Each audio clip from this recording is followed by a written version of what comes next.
नमस्कार दोस्तों, जैसा कि आपको मैंने पहले भी बताया था कि हम आपको नई नई जगह पर ले जाते रहेंगे और आपको इसी तरह से नई नई जगहों को दिखाते रहेंगे। तो please welcome in my channel Poonam teacher vlogs. I hope you like it and enjoy every place. तो अभी हम होटल रोटेला में हैं, जो कि टनकपुर में है। अब हम सब यहाँ पर अभी वेट कर रहे हैं जाने के लिए। और आपको पता है हम कहाँ जाना चाह रहे हैं? हम जा रहे हैं नेपाल। तो आइए मैं आपको स्टेप बाय स्टेप समझाऊंगी कि कैसे हम नेपाल बॉर्डर क्रॉस कर सकते हैं और किस तरह से हम नेपाल में एंट्री करके वहाँ की फेमस जगहें 1 या 2 दिन में जो जो देखी जा सकती हैं वो आपको बता सकते हैं।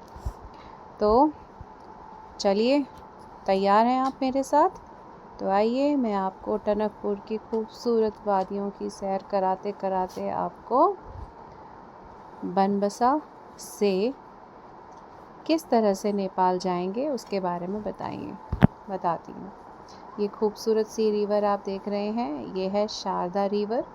ये बहुत बड़ी रिवर है और बहुत महान रिवर मानी जाती है।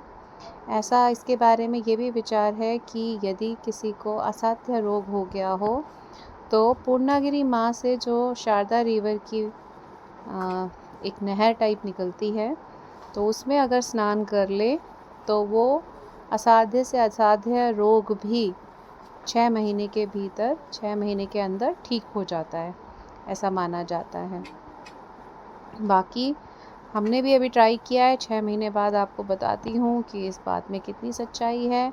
लेकिन जो भी ऐसी जगह होती हैं यहाँ पर मन में श्रद्धा जो है वो भी बहुत होनी चाहिए। जब तक आपके मन में श्रद्धा नहीं है तो पत्थर की मूर्त ही मूर्त है, वो भगवान नहीं है।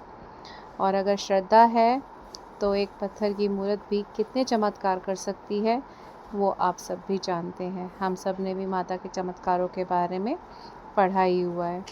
तो ये बहुत बड़ी है शारदा रिवर और बहुत पानी भी था इसमें। जब हम यहाँ से निकल रहे थे हमने देखा कि बहुत विशाल है, ये बहुत बड़ी है।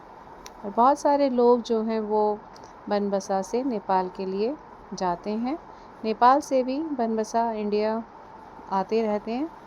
तो क्योंकि आप सबको पता है भारत नेपाल में मैत्री संधि है, तो इसीलिए वहाँ आने जाने में कोई भी रुकावट नहीं है। और जैसे कि मैं जाने से पहले बहुत घबरा रही थी कि पता नहीं कैसे होगा, एंट्री होगी या नहीं होगी, बट जब मैं नेपाल पहुँची तो मुझे लगा ही नहीं कि हमें कोई परेशानी हुई है। ऐसा लगा कि आराम से आ गए। इमिग्रेशन में भी किसी तरह का कोई भी रुकावट नहीं हुई। तो आप बिना डर के बेझिझक होकर आप बनबसा बॉर्डर से नेपाल जा सकते हैं। तो अभी जो हमारा होटल रोटेला है वो बनबसा में था। अब हम बनबसा से नेपाल बॉर्डर की ओर जा रहे हैं और जिसके लिए हम शारदा बैराज को क्रॉस करेंगे, तो हम वही कर रहे हैं। तो शारदा बैराज पे हम चल रहे हैं और इसके बाद जब ये शारदा बैराज क्रॉस हो जाएगा तो हमें इमिग्रेशन का काम स्टार्ट करना है। आपको स्टेप बाय स्टेप मैं बताती रहूँगी हमें कैसे जाना है, किस तरह से हमें सारी जो कंडीशंस हैं उनको पूरा करना है। तो अभी हम बैराज को कर रहे हैं क्रॉस। धीरे धीरे हम अपने गंतव्य स्थान तक पहुंच रहे हैं। नेपाल बहुत ही सुंदर है, अद्भुत छटा। हर जगह की, हर प्लेस की विशेषताएं होती हैं। अभी हमने महेंद्र नगर और जो दूसरी जगह घूमी थी पुखारी कॉटेज और एक सिद्ध बाबा का मंदिर। ऐसा माना जाता है कि जब आप पूर्णागिरि माता के दर्शन कर लेते हैं तो आपको सिद्ध बाबा के दर्शन करना भी अनिवार्य होता है। तो इसीलिए हम पूर्णागिरि टेम्पल के पास सिद्ध बाबा मंदिर के लिए जाएंगे। तो अभी हम शारदा बैराज को क्रॉस कर रहे हैं। शारदा बैराज से ये देखो कितनी बड़ी रिवर है ये, और ये कितना बड़ा इस पे पुल बना हुआ है। पूरा बांध टाइप पूरा कवर करा हुआ है, पानी को रोका हुआ है। और इसी तरह से धीरे धीरे हम आगे बढ़ते जा रहे हैं।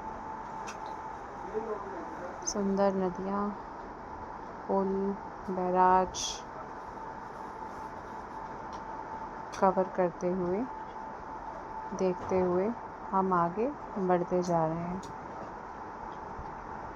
Stay tune with Poonam teacher blogs. ऐसे ही आपको स्कूल और बाहर की जो अनूठी चीज़ें हैं, एक्टिविटीज़ हैं, उनके बारे में हम आपको बताते रहेंगे। हमारे साथ जुड़ते रहिए, साथ ही साथ औरों को भी जोड़ते रहिए। Like, share and subscribe and also comment.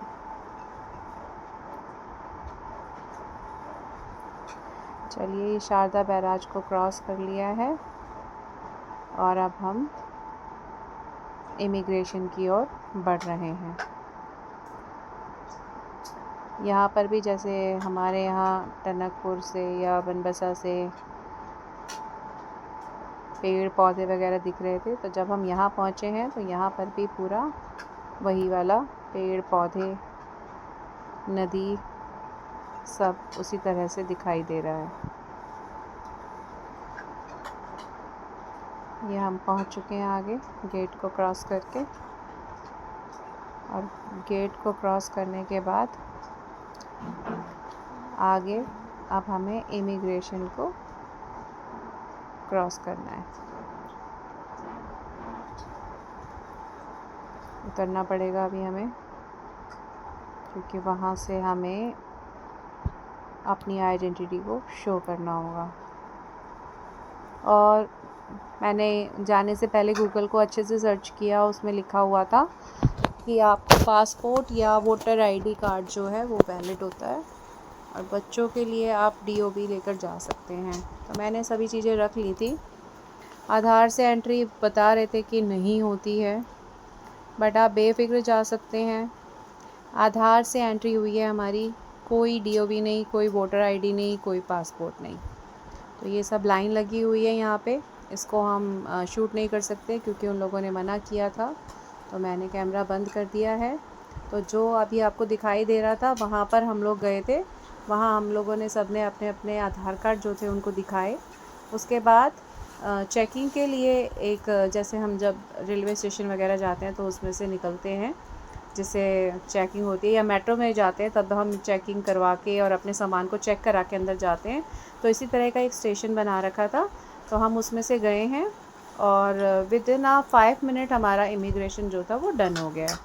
इसके बाद हम क्रॉस करके जब दूसरी साइड गए हैं तो वहाँ पर भी ये जो शारदा रिवर है वो नेपाल में भी जाती है, तो वहाँ से वहाँ का सीन है अभी ये पूरा। यहाँ पर भी वही आगे तक पेड़ दिखाई देंगे आपको, रिवर जो है आपकी साथ के साथ चलती चली जाएगी।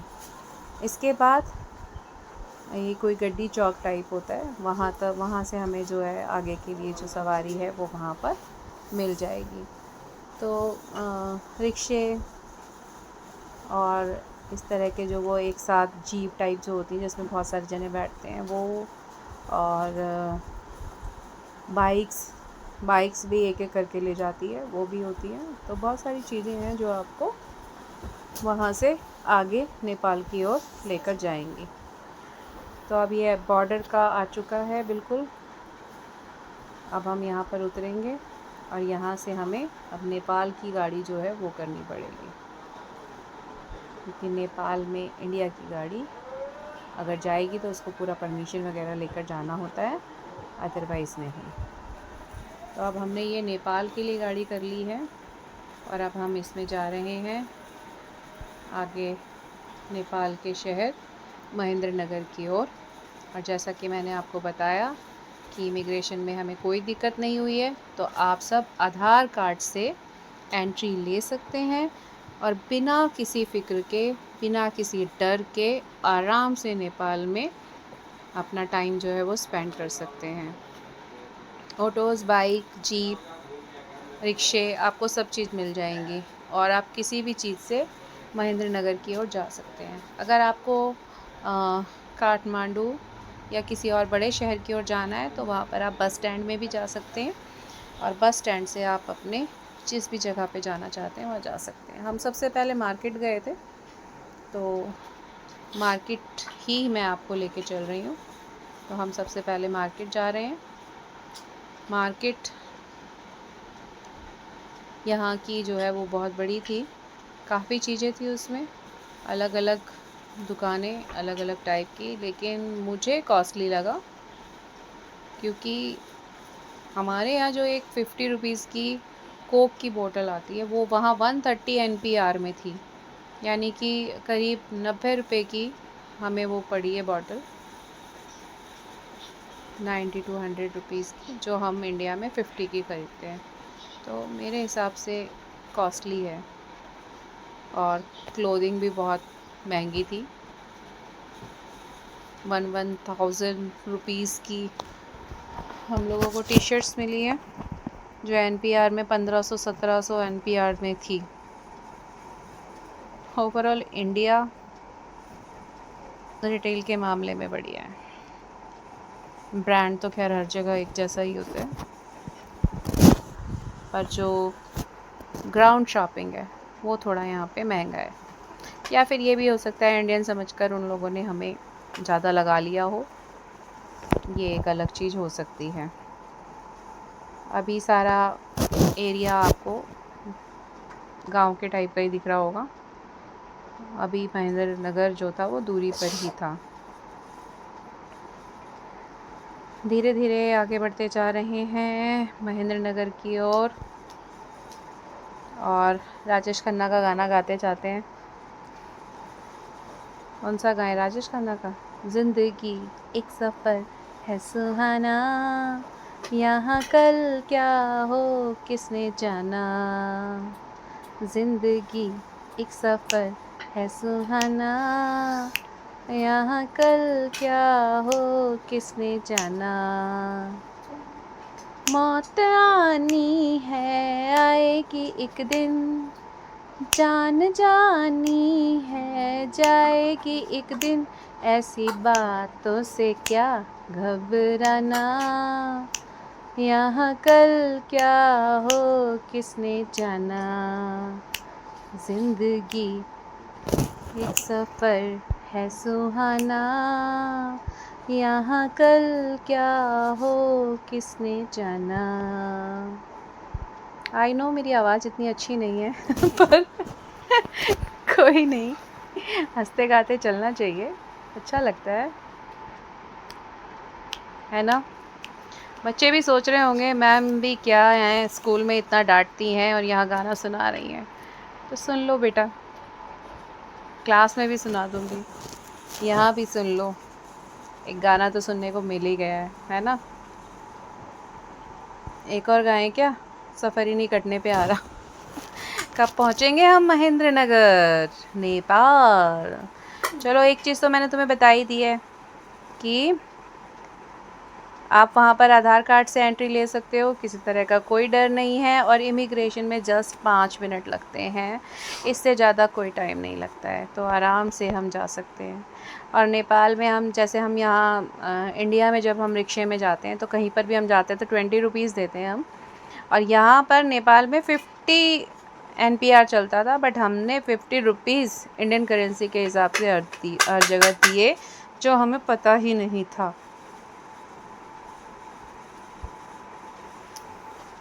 हंसते हंसते कट जाए रस्ते, जिंदगी यूं ही चलती रहे, खुशी मिले या गम बदलेंगे ना हम, दुनिया चाहे बदलती रहे। आ गए हैं हम महेंद्र नगर मार्केट और यहाँ पर हर चीज़ अवेलेबल थी। एक साइड क्लोथिंग मार्केट है, दूसरी साइड दूसरी मार्केट है, लेकिन हर सामान आपको यहाँ पर मिल जाएगा। ये पूरी क्लोथिंग मार्केट है इस साइड को। हमारा होटल भी यहीं था, आनंद होटल। वो भी बहुत अच्छा होटल है, साफ़ सुथरा, बिल्कुल सफाई वाला और अच्छी चीज़ें सर्व करने वाला। फ्रेश फूड था यहाँ पे, रूम्स भी अच्छे थे और कैफ़ेटेरिया भी अच्छा था, रेस्टोरेंट भी अच्छा था। क्लोथिंग मुझे कोई ज़्यादा ख़ास नहीं लगी, हमारे जैसा ही है जैसा हमारे यहाँ मिलता है, बल्कि हमारे यहाँ और भी अच्छी वैरायटीज़ मिल जाती हैं। मुझे लगता है ये कहीं इंडिया से ही ना लेके जाते हो, तो मुझे कोई ख़ास दिखा नहीं। मैंने भी बस यहाँ से 2-4 टी-शर्ट, शर्ट्स, टॉप्स, साड़ी, यही चीज़ें हमने बस यहाँ से ली थी, ज़्यादा नहीं ली है हमने। और कुछ हमने ब्यूटी प्रोडक्ट्स लिए थे मेरी बेटियों ने अपनी फ्रेंड्स के लिए, कुछ मैंने लिए थे अपनी फ्रेंड्स के लिए। चूड़ियाँ अच्छी थी यहाँ, सुंदर थी, मीना मीना टाइप वाली, मोती मोती टाइप वाली। यहाँ मैंने ये और चीज़ देखी कि यहाँ पर हर दुकानों में, ज़्यादातर दुकानों में लेडीज़ थी। आइसक्रीम की देखो यहाँ पर है जो शॉप, ये जो ठेला टाइप है, इसमें भी लेडी ही दे रही थी। ये हमारा होटल है, बहुत अच्छा होटल है, जब भी आप जाओ तो इसमें ज़रूर रुको। साफ़ सफाई, रीज़नेबल रेट्स, ठीक था, बहुत अच्छा था। और वाईफाई था, सबसे बड़ी बात, हमें फिर प्रॉब्लम नहीं हुई फ़ोन चलाने में। खूब मज़े से हमने फ़ोन चलाया रात को जब हम यहाँ रुके, तो कोई प्रॉब्लम नहीं थी। ये इसका रेस्टोरेंट टाइप था, कैफ़ेटेरिया टाइप। यहाँ पर भी हम आराम से, फूड वगैरह सब बढ़िया था। ड्रिंक एरिया साइड में है, इफ़ एनीबडी टेक्स। खाना पीना सब कुछ अवेलेबल था, जो भी आप खाना चाहते हैं, हर चीज़। तो ये इस जगह की ख़ास बात थी। अभी हम आगे निकल रहे हैं घूमने के लिए, इसलिए मैं आपको रूम बाद में दिखाऊंगी। इसके रूम भी अच्छे थे, बड़े बड़े। अब हम यहाँ से जाएंगे सिद्ध बाबा मंदिर, क्योंकि कल मैं घूम कर आई थी पूर्णागिरी, तो आज हम जाएंगे सिद्ध बाबा। अभी सुबह का टाइम है, इसीलिए हम लोगों ने ब्रेकफास्ट, बच्चों ने लिए हैं मोमो और क्या होता है ये, कोल्ड कॉफ़ी, कोल्ड ड्रिंक वगैरह। हम लोग होटल से पराठे खा के आए थे, तो हमने सिर्फ चाय ली। अब जैसे ही इनका फिनिश होता है तो हम यहाँ से निकलते हैं सिद्ध बाबा मंदिर के लिए। फैमिली टाइम स्पेंड करने के लिए अच्छी जगह है, आप सब अपनी फैमिली के साथ जा सकते हैं और खूब अच्छा समय जो है वो यहाँ पर एंजॉय कर सकते हैं। चलिए सिद्ध बाबा मंदिर के लिए चलते हैं। जय बाबा की।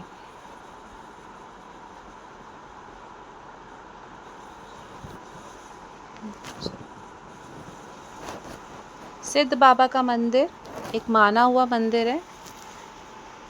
हमने ये सुना है कि सिद्ध बाबा के मंदिर में जाकर अगर आप कोई भी मन्नत मांगते हैं तो वो ज़रूर पूरी होती है। उस मंदिर के महंत ने हमें ये बताया कि आज तक ऐसा कोई भी व्यक्ति नहीं हुआ जो यहाँ मंदिर में आया हो और उसने कोई विश मांगी हो और उसकी विश पूरी ना हुई हो, क्योंकि जो भी यहाँ मंदिर में आते हैं वो दोबारा उस मंदिर में, जैसे जिसकी मन्नत पूरी हो गई होती है तो उसको दोबारा उस मंदिर में जाकर माथा टेकना होता है। तो उन बाबा ने हमें बताया कि जो भी व्यक्ति यहाँ पर मन्नत मांग कर जाते हैं वो विदिन 6 मंथ वापस आकर अपनी मन्नत पूरी होने पर माथा भी टेकते हैं। तो ये सब विश्वास की बात है। अब आगे देखते हैं।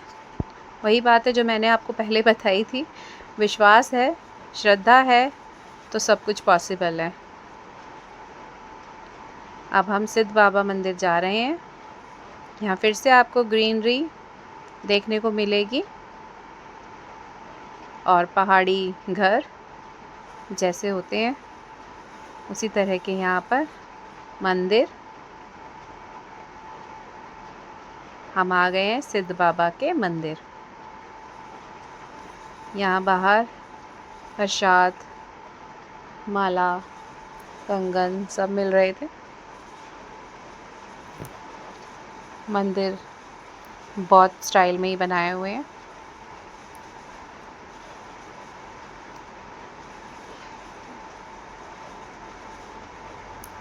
बीच में देखो ये नंदी जी का भी बनाया हुआ है।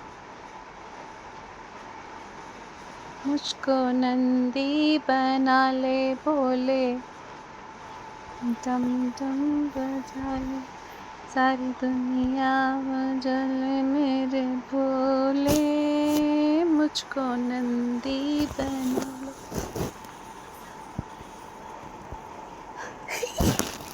अपना संगी बना ले मेरे भोले।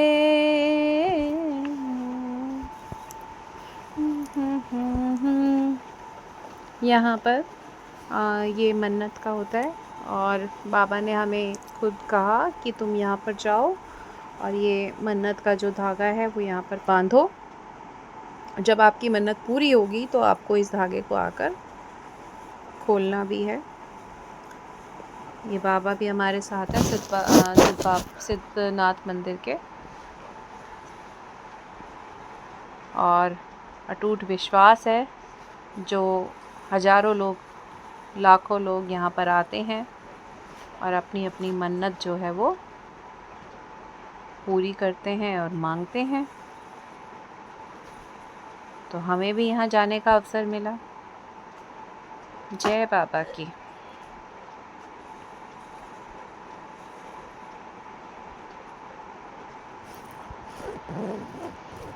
ओम नमः शिवाय बोलो, ओम नमः शिवाय।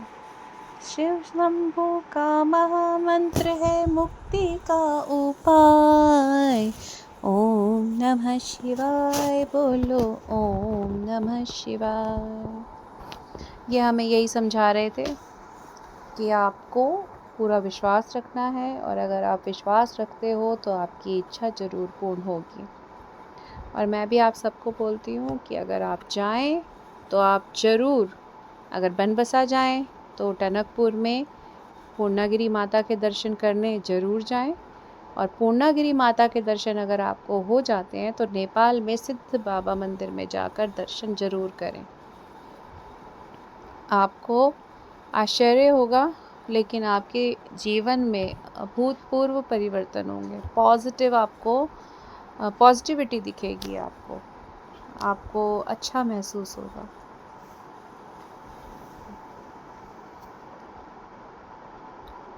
अब सिद्ध बाबा के दर्शन के बाद हम यहाँ से निकल गए हैं। अब हम जा रहे हैं पोखरी कॉटेज।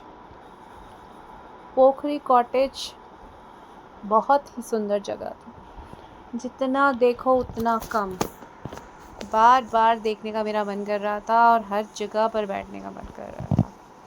सबसे सुंदर नेपाल की गलियां, नेपाल के घर देख लीजिए मेरे साथ। Stay tune with Poonam teacher blogs. Nepal के घर, नेपाल की गलियां, नेपाल की मिट्टी, नेपाल की जगह, एक नई जगह मेरे साथ।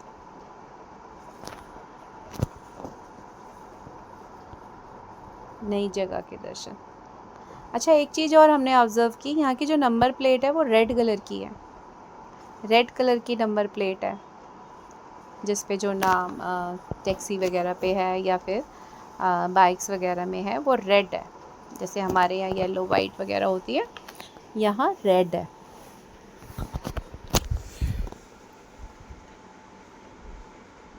नेपाल हमारा मित्र देश है, इसीलिए वहाँ जाने में कोई बाउंडेशंस नहीं है।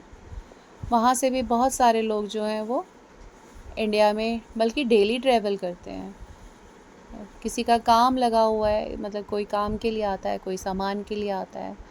तो हम देख रहे थे जैसे हम वहाँ जा रहे थे तो वहाँ से भी बहुत सारे लोग यहाँ आ रहे थे तो यहाँ कोई ऐसी रोक टोक नहीं है, आप जा सकते हैं, बेफिक्र होके रह सकते हैं, बेफिक्र होके खा सकते हैं, पी सकते हैं। नेपाल अद्भुत है। और ऐसा हमें लगा भी नहीं कि ना हम अलग जगह हैं, हमें ऐसा लगा हम इंडिया में ही हैं। नेपाल भी इंडिया की तरह ही है, ऐसा कुछ अलग हमें ऐसा एक्सपीरियंस नहीं हो।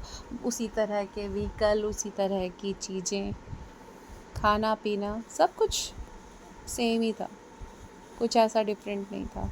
हाँ, हमने पोखरी कॉटेज में नेपाली थाली ज़रूर ली थी, क्योंकि मैं देखना चाहती थी कि कैसा होता है नेपाली भोजन, जो प्रॉपर एक व्यंजन्स होते हैं वो वहाँ के कैसे हैं। तो वहाँ पर जो हमें वहाँ की रेस्टोरेंट में जो वेट्रेस थी वो हमें बता रही थी कि नेपाल में ज़्यादातर राइस के साथ दाल और भाजी खाई जाती है, वहाँ के लोगों को वो ज़्यादा पसंद है। नेपाली थाली में राइस, दाल और तरकारी ये ज़्यादा पसंद की जाती है। तो नेपाल की गलियाँ दिखा दी, नेपाल के घर दिखा दिए, नेपाल के रोड दिखा दिए, नेपाल का नेचर दिखा दिया। अब हम आपको तीसरी जगह ले जा रहे हैं, चौथी जगह। सबसे पहले हमने मार्केट घूमी, फिर आपको मैं होटल लेके गई, होटल आनंद। इसके बाद हम वहाँ से निकले सिद्ध बाबा मंदिर, और इसके बाद अब हम जाएंगे पोखरी कॉटेज। पोखरी कॉटेज के बाद हम जाएंगे होटल, रेस्ट करेंगे, एंड उसके बाद हम जाएंगे मार्केट, फिर से अपना सामान लेने, और फिर जाएंगे हम वापस टनकपुर, होटल रोटेला, और नेक्स्ट डे हम जाएंगे पिथौरागढ़। तो इसके बाद मैं आपको पिथौरागढ़ लेके जाऊंगी। पिथौरागढ़ में हमने कौली ढेक लेक को देखा। इसके बाद हम मायावती आश्रम में गए थे, टी गार्डन गए थे, और साथ ही साथ बीच बीच में हम बहुत सारी छोटी मोटी जगहों के भी दर्शन करते हुए आगे बढ़ते चले गए थे, खाते पीते। ये मौसम का जादू है मितवा, ना अब मन पे काबू है मितवा, दीवाने से हो गए। अब आप बोलोगे मैम बीच बीच में गाना शुरू कर रही है। अरे रास्ता है ना, तो रास्ते को काटने के लिए सिंगिंग करते करते जाते हैं। एक सचिन का वो गाना भी बहुत अच्छा है ना, कौन दिशा में लेके चला रे बटुहिया, कौन दिशा में लेके चला रे बटुहिया, रे ठहर ठहर बीती जाए रे पहर, जरा देखन दे देखन दे। गाना नहीं आता मुझे, बस ऐसे ही गुनगुना रही हूँ, मिक्स कर देती हूँ, लेकिन है ना टोन में वर्डिंग गलत होगी, लेकिन टोन करेक्ट है भाई। चलिए अब हम पहुँच गए हैं पोखरी कॉटेज। पोखरी कॉटेज कहाँ पर है? पोखरी कॉटेज है नेपाल में। नेपाल में पोखरी कॉटेज को देखेंगे।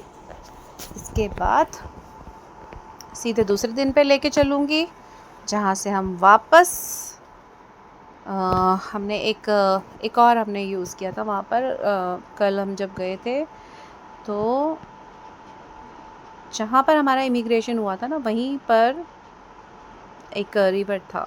चलो मैं उसके बारे में बाद में बताऊँगी आपको। अब हम आ गए हैं पोखरी कॉटेज में। देखो कितना सुंदर जगह है, पेड़ों के स्टाइल ही। ये है पोखरी। सुंदरता इसकी बयान की नहीं जा सकती।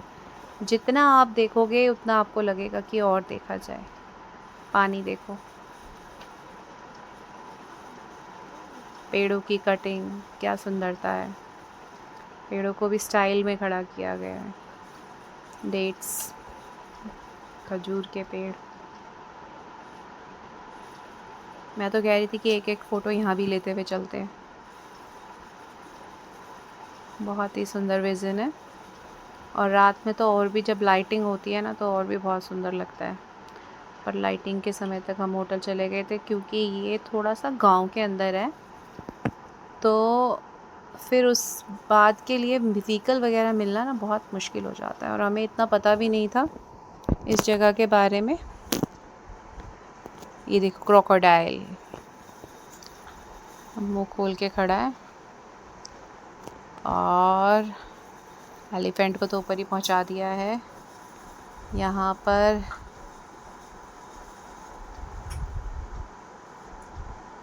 बोटिंग भी हो रही थी दूसरी साइड पे ना, बहुत सुंदर। कुल नदी घाट किनारे की तरह बनाया हुआ है। मछलियाँ भी थी इसमें, हाँ, जब चारा डाल रहे थे तो वो बाहर निकल निकल के भी आ रही थी। अभी शायद अंदर चली गई हैं। चलिए आगे चलते हैं।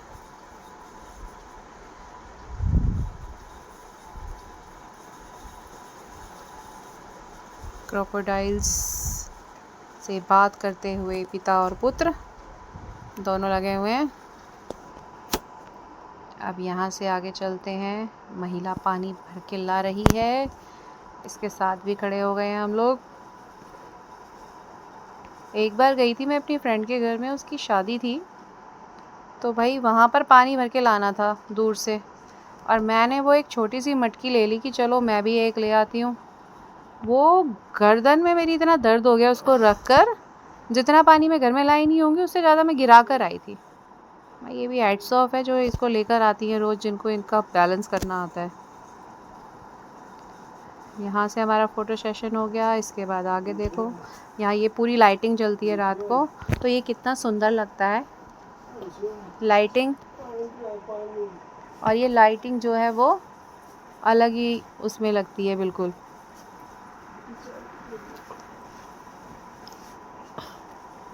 और ये है पॉकरी कॉटेज का रेस्टोरेंट। अब यहाँ पर खाना ऑर्डर कर दिया है हम लोगों ने।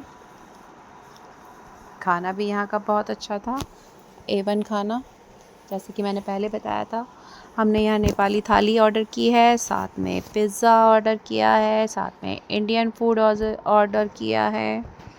वाईफाई था, ये भी एक मज़े की बात थी कि जहाँ भी हम जाते थे सबसे पहले हम वाईफाई पूछते थे, वहाँ से अपना कनेक्ट करते थे, क्योंकि मैंने तो 1 डे का लिया हुआ था रोमिंग का, लेकिन बाकी किसी के नहीं था। तो जैसे ही हमें जहाँ भी वाईफाई मिलता था हम सबसे पहले अपने फ़ोन कनेक्ट करते थे। चलो भाई, कौन सी फ़ोटो खींची है, इधर उधर देना शुरू करो।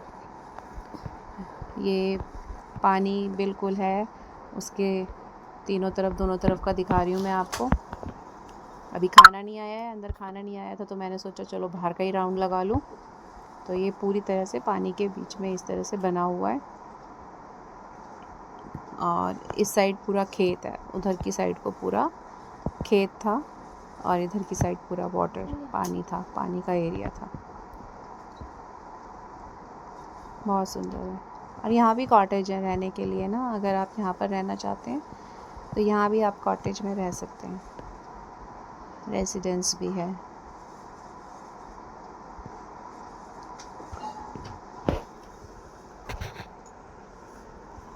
अब अंदर की तरफ चल के देखते हैं खाना आया कि नहीं आया। आ गया है खाना, शुरुआत हो चुकी है खाने की। पिज़्ज़ा, कोल्ड ड्रिंक आ चुका है, बच्चे खाने शुरू कर चुके हैं। हमारा भी सैलेड आ चुका है। ओह, मेरी नेपाली थाली भी आ चुकी है, और बाकी अभी आना बाकी है, चल रहा है। आ गया है, दाल आ गई है, और ये सर्व कर रही है हमें। ये रही मेरी नेपाली थाली। राइस, पापड़ भी था उसमें, लेग्यूम भी था, सब्जी थी, और इसके बाद अब हम बाहर की ओर आ गए हैं खाना पीना खाने के बाद। ये बाहर का बिल्कुल पहले भी हमने देखा था। इस तरह से साइड में वहाँ पर ड्रिंक्स वगैरह का भी था।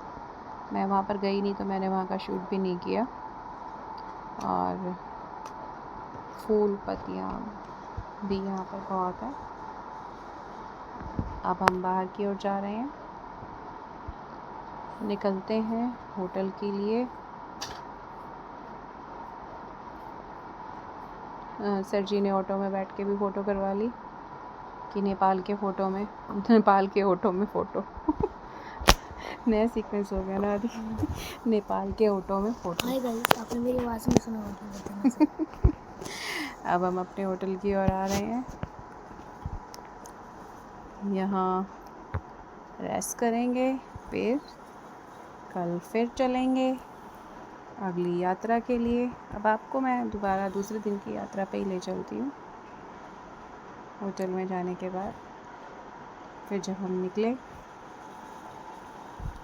नेक्स्ट डे के लिए, शॉपिंग वॉपिंग हमने करी, उसके बाद हम गए तो बनबसा बॉर्डर जो है, पीछे देखो नेपाल का झंडा आपको दिखाई दे रहा होगा। तो ये वापसी की समय की है हमारी। हाँ, ये याद रखिएगा 6 से 8 बजे तक गेट खुलता है जब आप बनबसा से जा रहे हैं नेपाल के लिए। फिर 2 घंटे के लिए गेट बंद रहता है। इसके बाद 10 से 12। तो टाइमिंग ज़रूर चेक कर लें, क्योंकि जब हम यहाँ इमिग्रेशन के यहाँ पे पहुँचे तो बॉर्डर का जो वो था गेट जो था वो बंद हो गया था जाते समय, जब हम दूसरे दिन निकले थे जाते समय। तो तब हम वहीं पे रुके थे। फिर हम वहाँ जो साथ में एक शारदा रिवर जो वहाँ से फ़्लो करती है उसके नदी के तट पर भी गए थे। वहाँ पर भी हमने अभी फ़ोटोज़ वगैरह ली थी। और ये हम वहीं पे रुके थे तो हमने वहाँ पर एक आंटी थी, उनसे मैगी बनवाई, चाय पी, और ये जो पूरा बांध वगैरह टाइप बना हुआ था यहाँ पर हम गए। ये इस साइड पे रिवर थी और ये कंकड़ थे, यहाँ पर भी हम गए थे। ये देखो, यहाँ से आप आराम से जा सकते हो। और यहाँ पर एक मंदिर भी था, हनुमान जी का छोटा सा मंदिर भी था। पेड़ पौधे फिर से शुरू हो चुके हैं, वापस हम इंडिया की ओर जा रहे हैं। तो ये आपको देखने को यहाँ पे मिलते रहेंगे। और ये रिवर आपके बीच में चल रही है।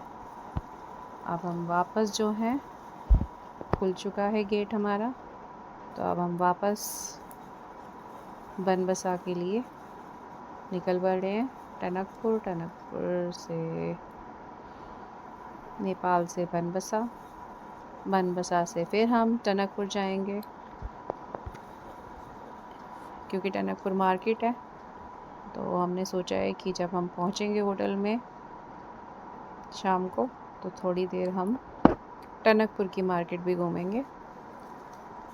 वहाँ पर भी हम जो है वो अपना सर्च करेंगे। तो आप ज़रूर बताइएगा कमेंट में लिखकर कि आपको मेरा वीडियो कैसा लगा, आपको नेपाल की यात्रा कैसी लगी। और आप ज़रूर नेपाल जाइएगा। आधार कार्ड से एंट्री है, मज़े से जाइए, फैमिली के साथ टाइम स्पेंड करिए, ज़्यादा कॉस्टली भी नहीं है। Stay tune with me, bye bye, take care.